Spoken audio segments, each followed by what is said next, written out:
Dwi'n gwybod lle fynd. Pnawn, anhygoel, oedd i ddwy ddim ar blaen. A da ni edrych yn ôl ar 90 munud, lle da ni colli gem. Oedd yn dwylo ni, hanner amser. Sut da ni'n gweithio hwn allan, Steve? O, dechrau fo, ti'n mynd gyda'n byd hanner amser. Mae gem 90 munud ydy. So o'r games es i fi gymryd o swydd, dwi'n meddwl hwnna sy'n brifo fwyaf allan o'n ni. So da ni wedi bod yn games bob wsos, really. Gwahanol math o games, gwahanol ffordd o fod i mewn ni. Ond heddi mae fel ti'n deud hanner amser, ti wedi gwneud y gwaith calad i gyd.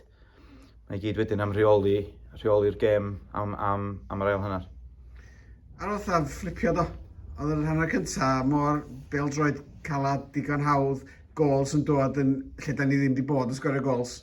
Ond yn digwyddodd rhywbeth a gathen nhw 2 gol ail hanner sydd yn gwneud job chi fatha rheoli yn job anodd iawn, so i feddwl heno.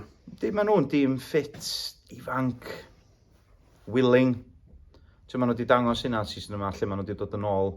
Mae hwnna'n 4, 5 gem maen nhw wedi curo'r gem. Mae'n diwad neu ar ôl 90 minutes neu'n injury time.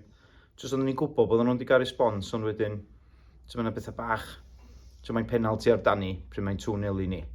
Mae reit o'n blaen ni, ti'n clywed y glec heb y bel. Ti dal yn gorau sgorio'r penalty dweud, ond os hwnna'n mynd 3-0.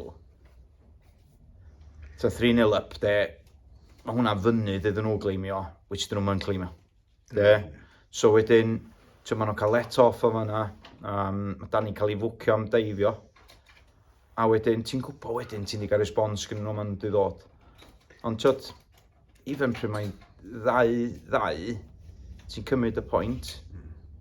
Clear lines, ie. Ti'n cymryd y pwynt a ti'n buildio off y pwynt yna. I gynseidio 2 yn injury time ar ôl y shift mae'r ogiad i reid i mewn heddi yma. Mae o'n yn anodd i gymryd. 8 games ar ôl, mewn tymor, chwarter o tymor ar ôl. Lle da ni wedi gael y pwyntiau, Steve? So nesaf gobeithio dydol.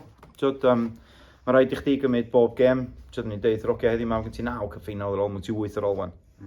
Mae'r 8 gem yna'n gyda'r 3 pwynt i chdi. Mae'n un realistig y ffordd mae season di mynd, bod ni'n wedi cael 24 o pwynt. Ond, fel dwi'n deud, mae gem newydd os nesaf wan yn Garsos. Dyna ni gem dda gystadleuol yn erbyn nhw ar y traeth chydig o fisoedd nôl. Da ni'n gwybod beth maen nhw'n di fod yn dan tîm onest arall, sydd gael ei reid at ei gilydd. Da ti'n gorau mynd i lle nhw, so mae'n lle anodd i fynd i. So nhw wedi pigo results rhaid da i fyny adra flwyddyn yma. Ond fel di dweud, dwi'n gwybod faint anodd, ond ti'n gorau trio reid tan unall o dan gem heddi yma.